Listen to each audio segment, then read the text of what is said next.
जय श्री राम। आप सभी का जीवन मंगलमय हो।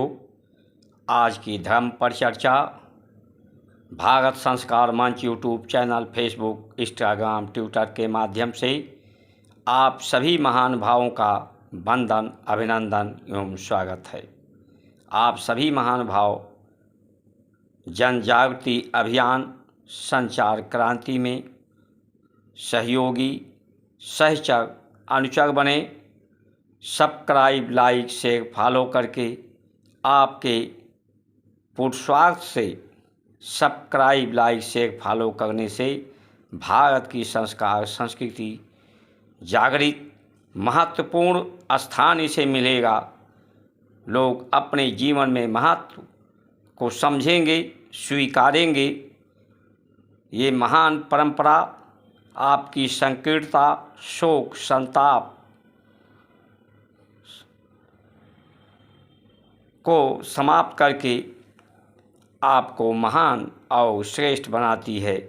मंगल भवन अमंगल हारी, दरहूँ दशरथ अजय बिहारी।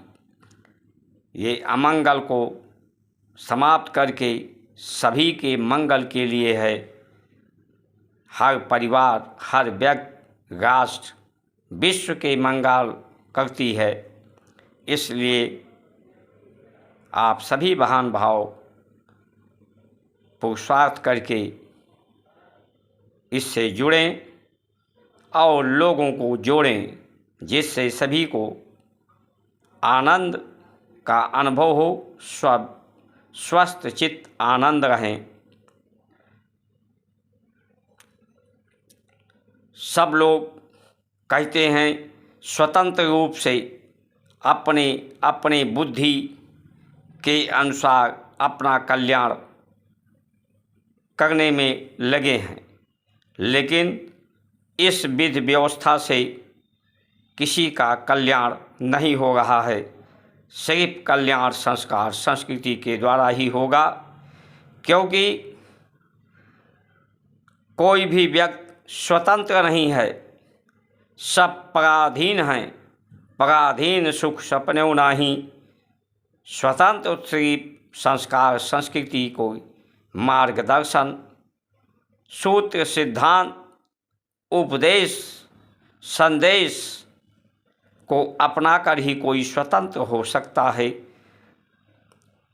स्वतंत्र न काहू, स्वतंत्र वही है जिसके सर पर परमात्मा का हाथ है, कृपा है।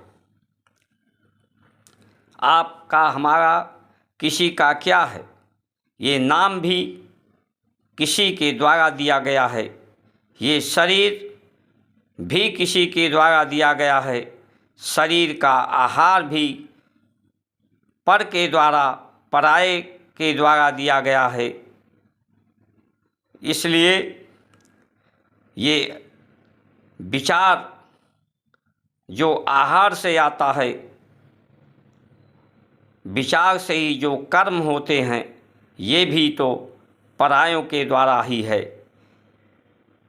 इसलिए परस्पर जो पर हैं उन्हें भी अपनाकर परमात्मा का ये संसार स्वरूप है, परमात्मा का साकार। इसलिए परमात्मा के सेवार्थ के लिए संसार को परमात्मा का रूप समझकर गुरु, माता, पिता परमात्मा की दास बने, रामदास बने, राम के सेवक बने, तभी स्वतंत्र हो सकते हैं।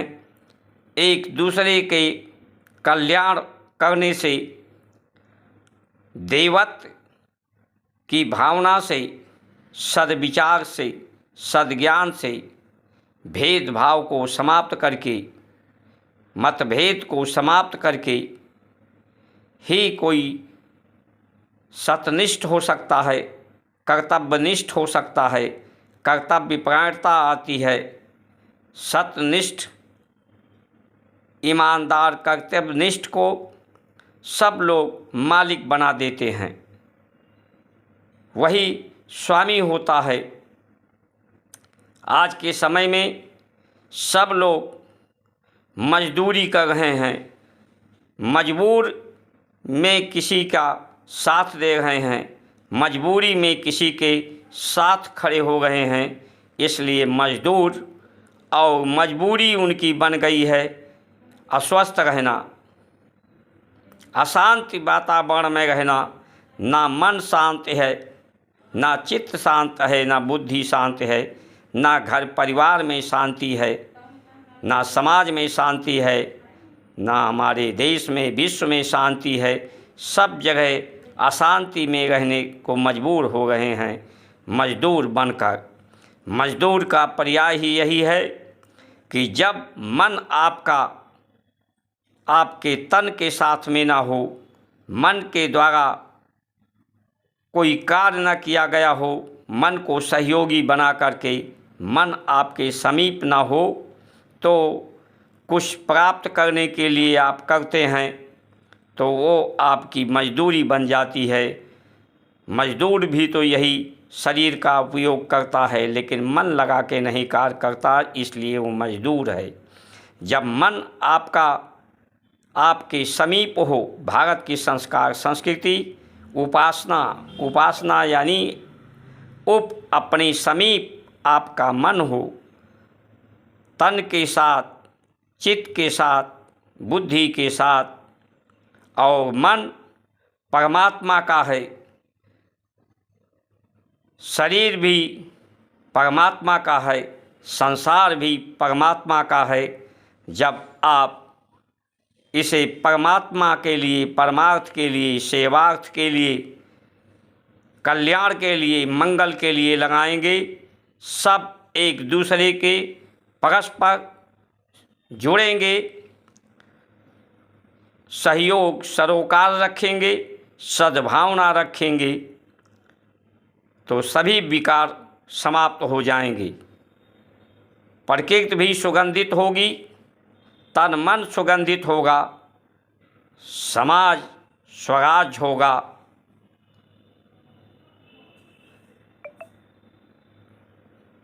यही एक सरल सद्मार्ग मार्गदर्शन जीवन को सफल बनाने के लिए है। ये किसी एक व्यक्ति के लिए नहीं, किसी जात के लिए नहीं, पूरे मानव समाज के लिए, पूरे सृष्टि के लिए कल्याणकारी है। मनुष्य ही ऐसा प्राणी है जो संसार को सबसे ज़्यादा प्रयोग करता है, वही इसे सदुपयोगी बना सकता है, सुगंधित बना सकता है।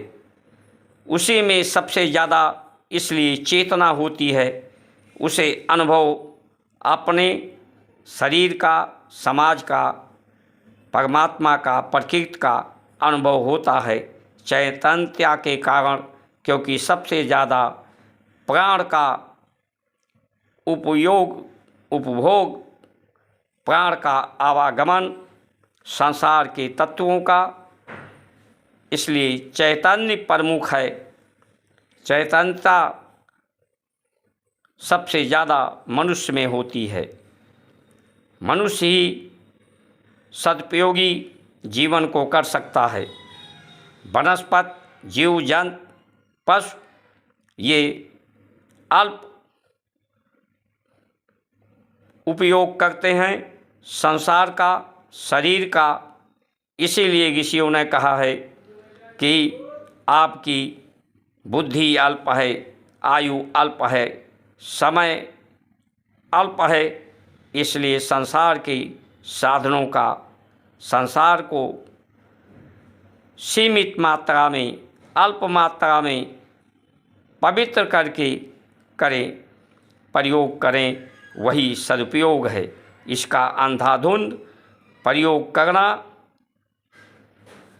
अपवित्र अवस्था में करना, अपवित्र वस्तुओं को, तत्वों को ग्रहण करना, धारण करना, जिससे आपके विचार दोषित होते हैं, प्रदूषित होते हैं। आपका मन, चित्त, बुद्धि, परिवार में राग द्वेष होता है, द्वंद्व प्रतिद्वंद होता है, प्रकृति प्रदूषित होता है, आपका रक्त दूषित होता है, जिससे रोग, शोक, संताप पैदा होते हैं। हमारी संस्कार संस्कृति आपकी संकीर्णता को समाप्त करके आपको महान बनाती है कि सब कुछ परमात्मा का है, हम भी परमात्मा के हैं। तो जो भी संसार है सब कुछ हमारा है, हम संसार के हैं, संसार हमारा है। इससे संकीर्णता समाप्त होती है। सबको जोड़ने, सबको सरोकार करने, सब में सद्भावना पैदा करने का सबसे सरल सन्मार्ग भारत की संस्कार संस्कृति है। इसके उत्थान के लिए 2024 का चुनाव भारत की संस्कृति, सनातन धर्म के नाम ये आप सभी को आरक्षित, संरक्षित करती है। शुभकामनाएं इसकी सदैव आपके साथ रहती हैं। इन्हीं वचनों के साथ आप सभी का सुमंगल कामना करते हुए जय श्री राम।